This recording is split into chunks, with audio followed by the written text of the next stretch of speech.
Shout out to Squarespace for sponsoring this video. Hey guys, Spirit of the Law here. In this Civ overview, we're going to be taking a look at the Ethiopians.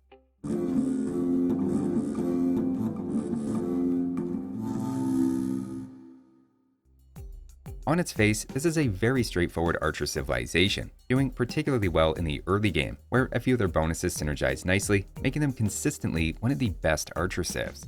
That said, there's a lot more to the civ than just that, with some of the best siege in the game, as well as an infantry unique unit that can occasionally carry a game completely on its own. There's a bit of depth here to explore, so let's check them out. To start with their team bonus, Ethiopians and their allies' outposts have +3 line of sight and cost no stone, at just 25 wood each. I actually think outposts are a little underused in general by the average player, but Ethiopians have even more license to spam them, giving you a lot more information about what's going on. In Dark Age, outposts by default have just 6 line of sight, gaining 2 more with each age up. So at any point, +3 range is a pretty significant increase, particularly if you look at how many more tiles are revealed, which is somewhat disguised when you just focus on radius. More significant though is dropping the 5 stone cost, meaning you can make them without slowing down your second and third town center or interfering with castles. The only knock against it is that once you have town patrol researched, it actually gives only 1 extra line of sight before hitting the game's hard cap, so it doesn't do much in the late game. Moving on to their civ bonuses, the first two together really give us the Ethiopian default game plan, starting with 18% faster attack on their archer line. I'd say it's a toss-up with Britain's extra range for the best archer bonus in the game, though in this case for Ethiopians it kicks in immediately in feudal, whereas Britons have to wait until castle age for their range bonus. Faster fire rate makes everything from microing against enemy melee units or archers to shooting through palisade walls just that much quicker. For this bonus alone, Ethiopians would be a popular and solid pick on team games, especially paired with a cavalry civ to lend some mobility. What really makes it potent though is the combo with their next bonus, giving them 100 food and gold the instant they age up. To start with feudal age, you can finagle this into a bit of a wood and gold bonus by moving a few extra villagers from food to wood as you age up, helping pay for your first archer range and blacksmith, while the extra gold is nice for early archer production. Any little amount of harassment from an enemy scout or militia going up to feudal age just gets cancelled out and then some by the 200 free resources.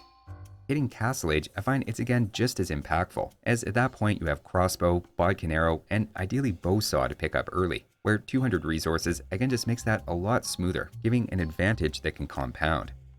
Imperial age is maybe when it's less impactful because of the size of your economy at that point, but there's still Arbalester and Bracer that it can be put toward.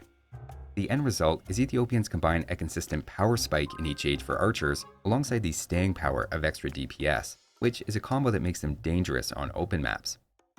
Ethiopians then throw in a third bonus, getting the pikeman upgrade for free in castle age. This can actually be a very nice fallback, as while mass crossbows can handle knights in theory, if you lose your numbers and need to build them up again, a handful of pikes can stabilize for a few minutes. One thing to keep in mind is you don't have to make pikemen as Ethiopians every time you see knights, and in fact it can be a trap. Trying to make use of all of your bonuses at once would push you into a pike and crossbowman pairing that doesn't match up well against the popular knight and skirm combo, as the skirmishers end up countering both of your units, while the knights can just chase the pikemen around. Now while I don't necessarily love a pikeman and crossbowman pairing, pike in siege on the other hand is time tested and effective, so in that situation, having the pikeman transition sped up for you and saving a handful of resources can be great. So that's the Ethiopians' very straightforward bonuses, emphasizing archers, map vision, and tempo in a couple of ways. Next, let's talk about their unique unit, the Shotel Warrior. Similar to what I was just saying about pikemen, I see Shotel Warriors as a natural pairing with siege instead of archers. At a glance, they're a very high attack and fast moving but low durability unit, making them poorly suited as a meat shield, but very dangerous when raiding villagers or destroying buildings. They also happen to be very quick to train, at 8 seconds each, or just 4 seconds each with their elite upgrade. They then have a small attack bonus against shock infantry, with eagles and GN swordsmen often being a problem for archer civs in particular, making those a couple of cases where mixing shotels in with your crossbows can make sense.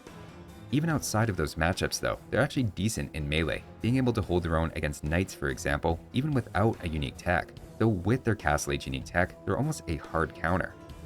As another benchmark, they trade fairly well against generic longswords, so they're not really lacking in the melee department, while offering a lot of extra speed. On the other hand, their weaknesses are pretty intuitive, with most ranged units or defensive buildings picking them off fairly quickly, including even a decently sized group of skirmishers.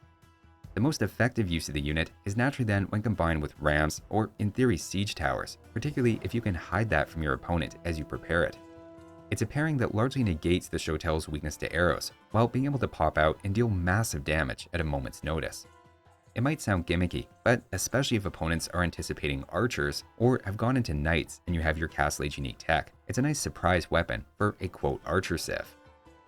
That unique tech I'm referring to a few times is of course Royal Heirs, which for a fairly cheap cost reduces the Shotel Warrior's damage taken from mounted units by 3, making them quite strong against knights, terrifying against camels, and much more annoying for cavalry archers to whittle down. It is situational, but if you're going down that Shotel and Ram path, it can do a lot to help their durability issues and make them feel more well-rounded. A secondary benefit from the tech, getting away from Shotel Warriors now, is it also affects your camels, making them even more effective against knights, and make them able to go toe-to-toe against good camel civilizations, despite Ethiopians lacking bloodlines. Don't forget cavalry archer attack is also reduced by this, so Ethiopian camels can become pretty dangerous against those. Of course, your archer line would probably already be able to handle cavalry archers pretty easily, but it never hurts to have more options. Speaking of which though, their second unique tech in Imperial Age, torsion engines, suddenly gives them top tier siege units to back up any army composition. The exact effect depends on the siege unit, but always follows the theme of increasing blast radius. To start with rams, you may have noticed that upgrading them doesn't just add HP, armor, and bonus damage, but also the reach of the unit, hitting through multiple layers of walls or adjacent buildings to the one you're attacking. Torsion engines dials that up even further, with the tiles reach before and then after the tech being shown. As for the onager line, you have a roughly half tile increase to their damage radius, which has 2 positive effects. The first is you simply hit more with each attack, though I suppose that's also a negative if you're hitting more of your own units as well. Let's just say a life insurance policy for an Ethiopian halberdier in the late game is very expensive. The second, less obvious effect is you don't just hit more units, but also do more damage to just about everything you hit. The way it works is onager line damage does its full amount to the exact spot it hits, and then tapers out from there, doing half damage to things that are halfway to the edge of their blast zone. In this case, without or with torsion engines, the middle knight takes the same 73 damage, but the knight to his left goes from 36 to 45, since within the larger blast area, it's now considered proportioned closer to the middle. The next knight over then takes 8 damage instead of 0, as of course its reach is also a bit larger. Combining everything, the Ethiopian siege onager in this example did 50% more damage with its one shot. Bombard cannons then benefit in a similar way, with simply more blast radius, turning into hitting more units and hitting harder against things that are slightly off-center. In this case, actually being a greater percentage increase than it was for onagers, though maybe not as flashy. Scorpions are then affected a bit differently, and instead for them the width of their projectile actually quadruples, which you can imagine helps them clip many more units with every shot. Altogether, it's a very expensive unique tech, but plays into a halberdier and siege late game combo as a completely separate path from archers, and puts several of their siege units functionally into the top tier. So that's the unique unit and techs, helping out infantry, camels, and siege. Next, let's take a look at their overall tech tree, starting with the archers. We haven't talked about these in a minute, but remember they're still really good. Faster firing with the free resource power spike each age is easily enough to call this a top tier archer civ, though the archery range is lacking hand cannoneers and the cavalry archers aren't great on account of lacking bloodlines and Parthian tactics. In the last overview I gave them an A-, and that still sounds right to me, of course with the caveat of having an A+ archer rush. Moving on to infantry, the swordsman line falls off pretty hard, missing gambesons and champion, but the pikeman has its free upgrade, and the Shotel Warrior can fill the longsword's anti-eagle role with even better mobility. I wouldn't say infantry is core to their gameplay, but is strong enough for a B. Next up for cavalry, at first glance it's really not bad, missing paladin by giving you hussar and camels, plus a scout rush even works nicely with the extra food and gold when you age up. The problem is missing bloodlines and eventually the final armor, meaning they don't end up with very durable cavalry. That said, it's far from useless at various points, and with their unique tech, the camels aren't as bad as they seem in the right matchup, so it's maybe a B-. Next up for siege, you can't complain about a full tech tree available, along with siege engineers. All of these except siege towers also become extra dangerous with the unique tech increasing blast radius. So while it's expensive, without a lot of help to get there, they're an A+ for siege based on ceiling and variety of choice. Moving on to the Navy, things start out generic or slightly better from the extra resources, but without a proper naval bonus. The late game is also missing a few key things, most importantly fast fireship, so you'll have to rely on the galleon. Looking at the beta access to an expanded naval tree that may be coming at some point, the only thing changing is a lack of the new fireship related techs and missing one of the 2 speed techs at the university. All in all, at best, I'd say it's a middle of the road B-, both early and late, for a B- on water overall. Taking a quick look at the monks, they're just missing 2 technologies here, yet they're probably the most important too. No redemption and block printing means no conversion of siege and buildings, plus you're lacking some range. Despite all the techs that are still available, I still think that brings it down to a B- and relegates the monks to relic collection and knight conversion duty only. Moving on to defenses, they're missing a few tower-related things like bombard towers and arrow slits, treadmill crane, and hoardings for the castle. We'll give some credit here for the extra outpost range, encouraging players to use those more often, but as far as tech trees go, it's hard to go higher than a B. As for their trash units in the late game, the cavalry isn't great, but the other 2 trash units are fully upgraded. The Hussar being able to tank arrows is pretty important in the late game for raiding, and I think holds this group back a lot. I'm going to say it's just a B-, and in fact, Ethiopians' best options all tend to be pretty gold intensive. For general takeaway on approaching the Civ, as we've seen, they're an excellent choice if you like archers in general, particularly on the flank in team games, or in a 2v2 if you're looking to complement another player who favors cavalry. It's really on your opponent to force you out of archers, or they're just letting you get away with doing what your Civ really does best. That said, there's still enough packed into the Civ to avoid being completely one-dimensional, and whether it be Shotels and Rams, or the classic Halberdier and Onager combo, they have a few things they can do that reward dipping out of archers.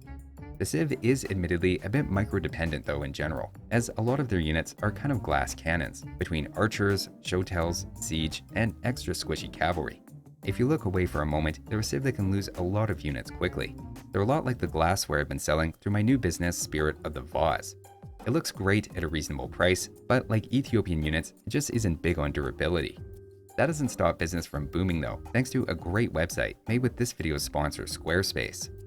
Squarespace is the all-in-one website platform for entrepreneurs to stand out and succeed online. Whether you're just starting or managing a growing brand, Squarespace makes it easy to create a great-looking website, engage with your audience, and then sell anything from products to content to time, all in one place. Using either their pre-made templates or Squarespace's AI-enhanced website builder, you can create a fully customized website to suit your needs.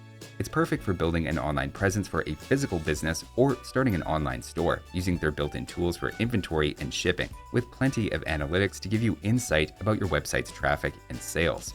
Go to squarespace.com for a free trial, and when you're ready to launch, go to squarespace.com/spiritofthelaw to save 10% off your first purchase of a website or domain. So that's a revamped look at the Ethiopians. Thanks for watching, and I'll see you next time.